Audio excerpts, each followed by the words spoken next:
So hello guys, mapagpalang araw po sa ating lahat. So yun, thank you, nandyan kayo lagi para sa akin. So maraming salamat. So yun, medyo maulan ngayon. Yun, ingat po tayo. Medyo may mabagyo pa. So walang patid yung ulan. So yun, ingat ng marami. So maraming salamat nga po pala sa mga nakapanood ng aking last video. So ito po yun. Yan. So maraming salamat po sa mga nakapanood po niyan, and sa mga nagla-like, and sa mga bagong subscriber. So maraming salamat po sa walang sawa po ninyong panonood sa aking mga video. So sa mga video po na aking ginagawa ay tinatalakay po yung mga pera or mga piso, 10 piso, 5 piso na nagsisirculate pa po sa atin. So bakit yun ba? Yung aking tinatalakay bukod po sa medyo common po siya, kasi po marami po kasi dyan na hawak-hawak pa po natin na hindi po natin namamalayan na may value po pala. So yun po, thank you nga po pala ulit sa mga nakapanood ng aking last video. So sa gagawin kong video ito, kung tayo po ay nagbubuo ng series, so ibibigay ko po sa inyo yung mga varieties or variant ng ito po, piso na year 2010. So yan po siya. So may mga ano po nito na may value. So iisa-isahin po natin yung composition niya, kung magkano siya, at yung mga patuloy na hinahanap ng ating mga collector. So yan. So huwag natin masyadong pahabain, patagalin. So tara, let's go!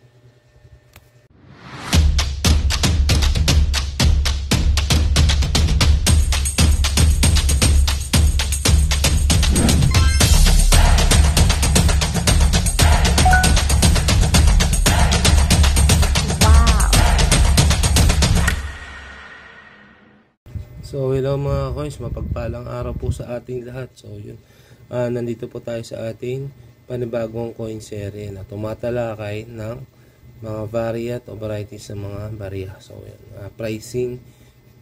So yun. So in this video, talakayin po natin itong 2010 na piso. So ito pong 2010 na ito is may value po ito mga to. So ano ba yung may mga value dito? So bago natin simulan po ito, so nais ko lang po magpasalamat sa mga subscriber po natin. So yan po, nasa 604 na po tayong lahat na. So yun, maraming salamat po sa mga nanonood po ng aking video at nagsusubscribe po. So ito pong nakaraan, nasa 588 po siya. So yan po, makikita nyo po, nasa 588 na po siya.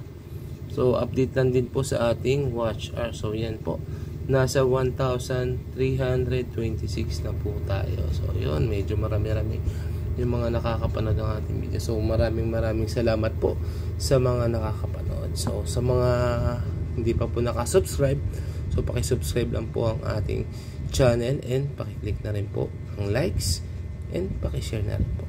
So yan, bago natin talakayin itong 2010 na piso, so tingnan muna natin yung composition po niya. So yan, ito po yung composition ni piso. So yung composition po ni 1 piso na 2010 is nickel plated steel po siya. So maliwanag po dyan is bakal po siya. So magnetic po yan mga boss, mga idol. So yung weight po niya is 5.35 grams. So yan. So yung pinaka diameter niya po is 24 mm. So yung thickness po niya, yung pinaka kapal niya po is 1.9 mm. So yan. So ang shape po natin is round. So yan. So yun. May papakita pa po ako sa inyong isang ano po dito mga coins. Isang parang mga variant po niya. So para saan po ba yun? So para mas ma-identify po natin mabuti yung mga die po niya. So para mas madali natin makita. So yan po. Yan po yung mga die po niya. So makikita po ninyo, may die 1, may die 2, and may die 3. So yan. So hindi po sinama dyan si bold letters. So yan po. So and ito po yung mga ano po niya, gear po niya. So makikita niyo po dyan. So yun, ito na po. So in this video, talakayin na po natin itong ating mga 2010. So medyo liliwanagan na po na i-ayos na po natin yung camera. Tinatawag nilang die 1. So yan. So yung harap po niya is common po. Yan, common po yan. So yan, mapapansin po natin yung year po niya, Jose Rizal, yung pinaka ano ng Republika ng Pilipinas. So medyo malalaki po siya, matataba po ng konti. Ito po yung mint mark po niya. Ito po. Yan, yan po yung mint mark. So yun, pag inikot po natin siya, yung reverse po niya o yung pinakalikod po niya is yung gear po niya is medyo parang dikit siya. So ito po yung die 1 ha, mga boss, mga idol. So ayan po yung die 1. So medyo malalaki po yung letra year niya. So yan. Pero medyo atrasado po siya ng konti. So ito po yung die 1. So ito mga ka-coins is common po ito ha. Wala po siyang value.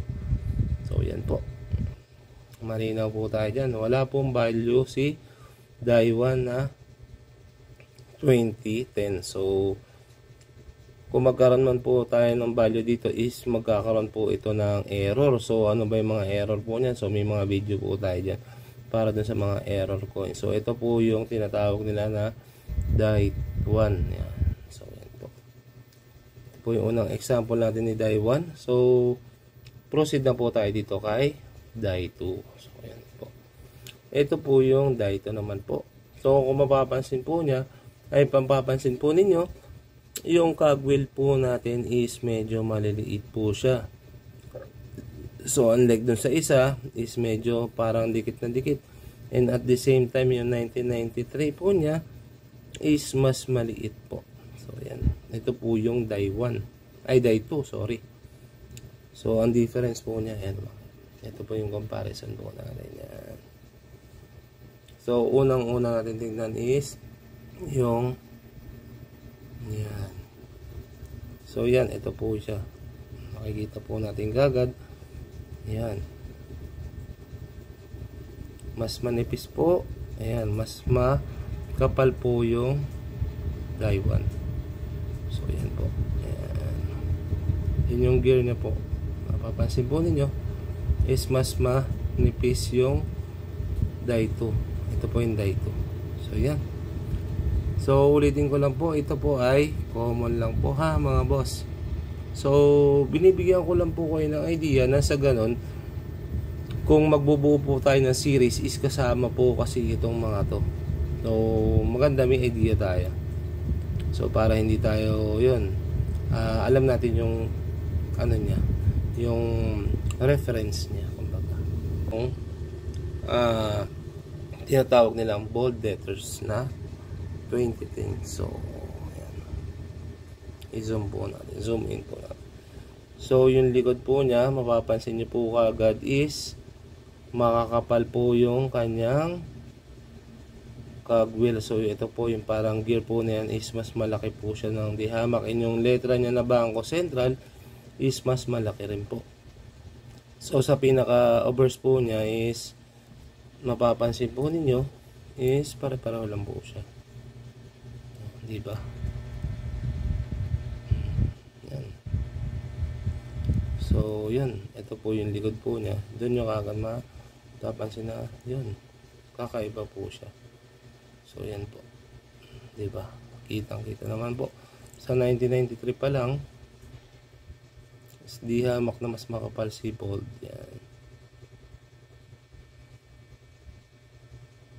Yan. Tingnan po natin mabuti mga coins. I-zoom in po natin. Yan. So mapapansin po ninyo, medyo malayo po siya. Medyo malayo po yung pinaka ano niya, 1993. So mapapansin po ninyo, yan, oh. Kita niyo naman po agad.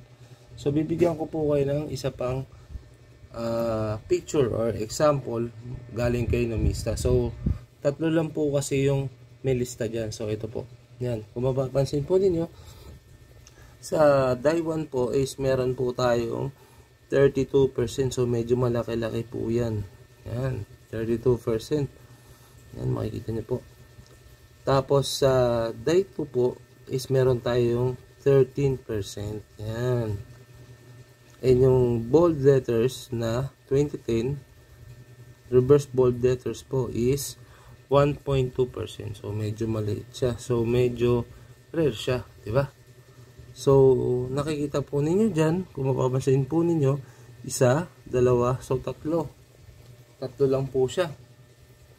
So ito pong isa na to is ito po yung tinatawag nila na yan, 2010 na reverse frost. Yan, makikita po ninyo, nakikita nyo naman po yung frost nya. So 2010 po siya. Yan po, iutin po natin. So yan po, kitang-kita nyo po, reverse frost po siya, diba? Frosted po yung pinaka likod po niya or pinaka reverse nya. So yan. So ang pala po mga ka-coins, si bold letters po is non-frost po yan, ha. So kung makakita po kayo ng ganito, tapos yung mga palatandaan po natin is yung cogwheel po niya, unang-una is matataba po, and mas malaki po yung cogwheel ni bold letters. Yan, bold letters din naman po ito. So ang difference lang po niya, unang-una is yung pinaka ano po niya, kitang-kita niyo po agad yung last third. So ay frost, yan po, kitang-kita niyo po agad yung pinaka frost niya. So yan. So gagawa po ako ng video, may hinahanap po ako ng isang variant po nito. So gagawa po ako ng video para dun sa coins na yan. So abangan po ninyo. Susunod po dito sa video na to, gagawa po ako ng isa pang video na naghahanap po ako or bibili po ako ng ganong coin. So yan.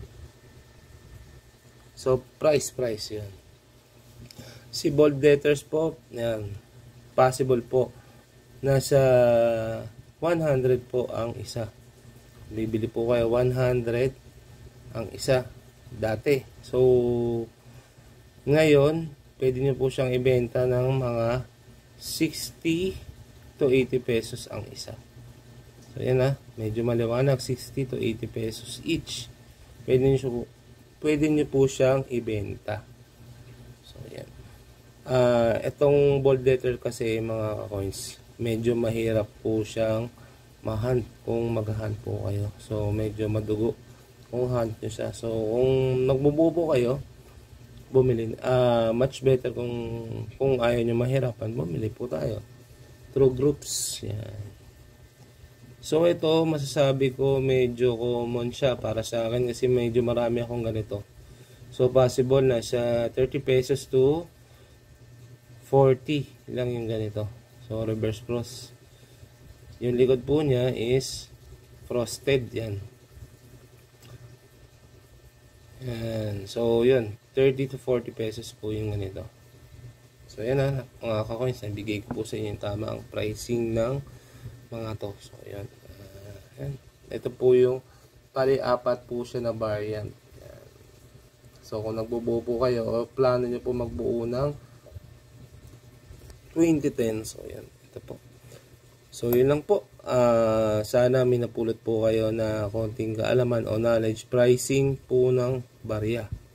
So yan, shout out tayo na po sa ating mga solid commenter. So bago natin i-post yung mga comments nila. So yun, magpapasalamat po pala ako sa mga ating mga silent viewers. So thank you kahit hindi kayo nagko-comment, nanonood po kayo sa aking mga video. So maraming salamat din po sa panonood po ninyo, at the same time sa pag-subscribe niyo po sa akin. So salamat po ng marami. Sa mga hindi pa po nakapag-subscribe, please subscribe po sa ating channel. So yun, ang channel po na ito ay para po sa inyo. So yun, ito po yung mga comment ng ating mga subscribers. So yun, ito po. So salamat ng marami sa pagsuporta po ninyo. sa walang sawa po ninyo panonood at pagko-comment po sa aking mga video. So yun, promise ko po sa inyo, once na maka 1k subscriber po tayo mga boss, mga lodi, kahit hindi pa po tayo monetize, mamimili po ako sa mga top commenter. So yun, mag-comment po kayo na mag-comment, anything, comment lang po tayo para po sa atin po itong channel na to. So comment lang po kayo para may chance po tayo manalo ng Gcash. Yun, so yun lang po mga coins. So maraming salamat po ulit sa walang sawang pagsuporta po sa ating channel. So maraming thank you po talaga. So yun lang po, mag-iingat po sana tayo palagi kasi maulan po ngayon. Magdala po tayo ng payong, huwag po tayong papakabasa sa ulan. So yun lang po, thank you guys, maraming salamat. Sa ulitin, thank you, bye bye.